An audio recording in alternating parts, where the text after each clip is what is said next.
रोज एक नई कहानी देखने के लिए चैनल को सब्सक्राइब करें और बेल आइकन दबाना ना भूलें। सरला को हमेशा ही बातों को तोड़ मड़ोड़ कर बोलने की आदत थी, जिस वजह से वो किसी से बात नॉर्मल कर ही नहीं सकती थी। अरे विमला, क्या बात है, आज गरीबों के घर कैसे आना हुआ? मैं तो बस हाल चाल लेने आई थी, बहुत दिन हो गए तुझसे मिले हुए। अरे तेरे ये मिलने की बात से याद आया, तुझे पता है अपनी जो पड़ोसन है ना कांता, आजकल उसके घर कबाड़ी वाले को आते जाते देखती हूँ। क्या बात कर रही है? इसका मतलब उस कबाड़ वाले के साथ कांता का चक्कर चल रहा है? हाँ, मुझे तब यकीन हो गया है जब मैं उस कबाड़ वाले को उसके घर से निकलते हुए देख रही थी। अरे अब तो मोहल्ले में रहना भी दुर्भर हो गया है, जाने लोगों को अपनी चीजें क्यों नहीं पसंद आती। ये भी कोई इश्क लड़ाने वाली उम्र है कांता की? बताओ बेटी, शादी की उम्र की होने को है तो अब कांता ये सब कर रही है। सरला बिना जाने समझे किसी भी बात को इतने अच्छे से मिर्च मसाला लगाकर बताया करती थी कि लोग भी उसे सच ही मान लिया करते थे। अब विमला सरला बातें कर ही रहे थे कि तभी सरला की बहू चाय पूछने आती है। बहू, अब ये भी कोई पूछने वाली बात है क्या? तुझे भी तो सोचना चाहिए था ना कि घर में कोई आया है तो मैं चाय ही पूछ लूं। जी माँ जी, मैं अभी लेकर आती हूँ आप लोगों के लिए चाय। ये तो तू सही करती है सरला, बहू को ज्यादा सर पर नहीं चढ़ाना चाहिए। हाँ विमला, और तुझे भी मेरी आदत पता है कि मैं अपने घर में कितनी स्कूटर में रहती हूँ। क्या क्या क्या बोली? स्कूटर में रहती है? ये क्या होता है? अरे मैं वो बोलना चाह रही थी जो होती नहीं है सास, कड़क, क्या बोलते हैं उसे, याद नहीं आ रहा, सख्त सास, वही हूँ मैं। माँ जी, वो स्ट्रिक्ट होता है। हाँ हाँ वही। मैं तो विमला को यही बता रही थी कि मैं अपनी बहू को बेटी मानती हूँ। हाँ विमला काकी, माँ जी एकदम ठीक कह रही है। माँ जी मुझे एकदम अपनी बेटी की तरह मानती है। बस इसे तो हर बात पर मिर्च मसाला लगाने की आदत है, बाकी तो इससे कुछ होता भी नहीं है, बड़बोली कहीं की। सरला को तो बाद में मिर्च मसाला लगाने की पुरानी आदत थी, लेकिन वो किसी भी बात को बोलकर बाद में मुकर भी जाया करती थी। एक रोज रात के समय विमला के घर सरला दूध वाले को जाते हुए देखती है। वैसे तो ये हमेशा से ही दूसरे की बुराई करने से नहीं थकती है। अब देखो कैसे रात के अंधेरे का फायदा उठाकर इस दूध वाले को घर में बुला रही है। और तो और इसकी बहू भी नहीं है घर में, लेकिन मैं भी सरला हूँ, मोहल्ले का माहौल खराब नहीं होने दूंगी। अरे कोई तो मेरी विमला को बचाओ, कोई तो मदद करो मेरी विमला।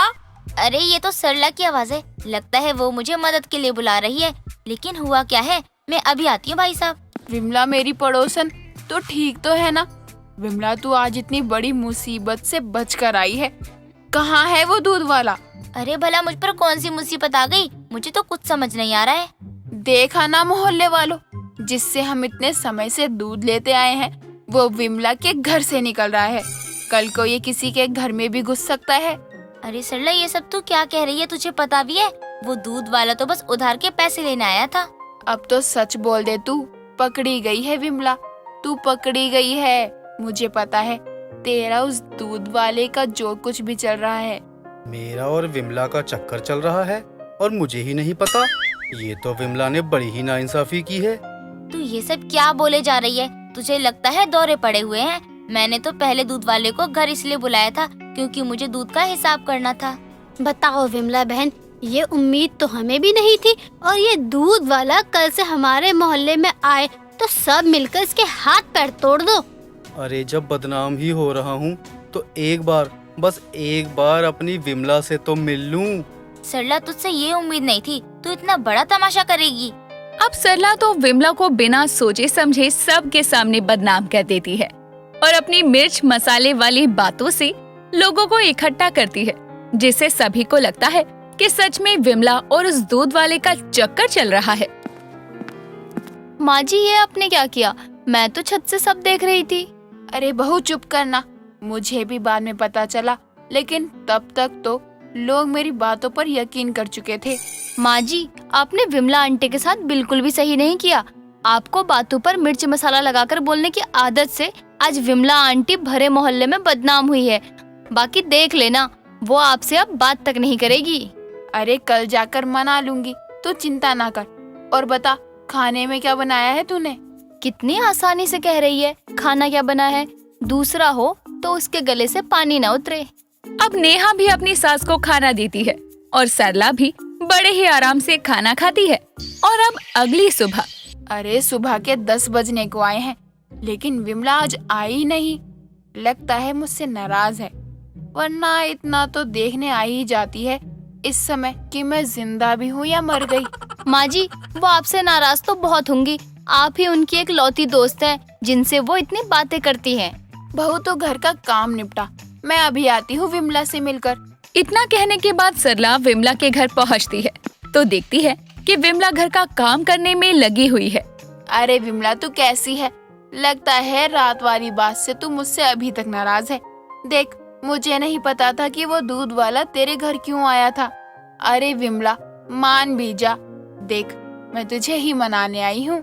सरला, तुझे मैंने अपना दोस्त, अपना सब कुछ माना, लेकिन तूने जो मेरे साथ किया वो दुश्मन भी अपने दुश्मन के साथ ना करे।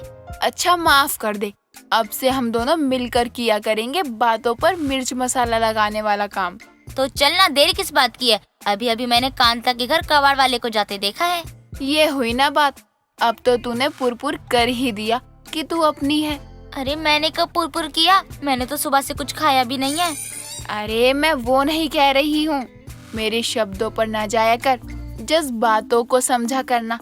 वो जो करके दिखाते हैं, साबित करते हैं, उसे अंग्रेजी में क्या कहते हैं? प्रूफ कहते हैं। ये मैंने अपनी बहू से सीखा है। अब विमला और सरला कांता के घर पहुंचते हैं और वहां जाते ही विमला कांता के घर के बाहर से ही शोर मचाकर मोहल्ले वालों को इकट्ठा कर लेती है। लो, आ गई। रात का बदनाम हुआ सुबह नाम बनाने आ ही जाता है। क्यों विमला? अरे वो तो हमारे आपस की बात थी।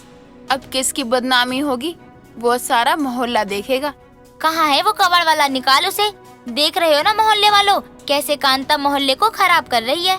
अरे विमला एकदम ठीक कह रही है। बेशक रात में इसके साथ जो कुछ हुआ हो, लेकिन अब ये सुधर गई है और त्याग ही मनुष्य का सबसे बड़ा अस्त्र है। कितनी नौटंकी है सरला की बच्ची। एक पल में मुझे बदनाम करके एक पल में मुझे अच्छा बना दिया लोगों के सामने। अरे विमला बहन, आपके 200 रुपए कबाड़ के हैं और यहाँ इतनी भीड़ क्यों है? मेरे घर की मरम्मत चल रही है, जिसकी वजह से कबाड़ वाले को आना जाना लगा रहता है। और तू खुद जैसी है, दूसरों को वैसा ही तो समझेगी ना। खबरदार, जो मेरे बारे में एक लफ्ज और बोला तो तू चाहे कितना भी बोल ले, मुझे फर्क नहीं पड़ता दुनिया क्या कहती है। मेरा कोई काम हो तो बताना, मुझे बहुत काम है, मैं चलता हूँ।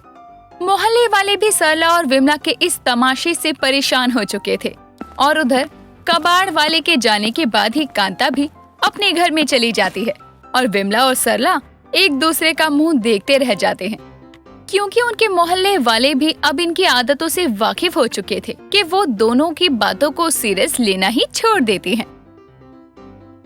दोस्तों, अगर आपको ये कहानी पसंद आई तो इसे लाइक करें, शेयर करें और कमेंट करके बताएं कि कहानी में आपको सबसे अच्छा क्या लगा।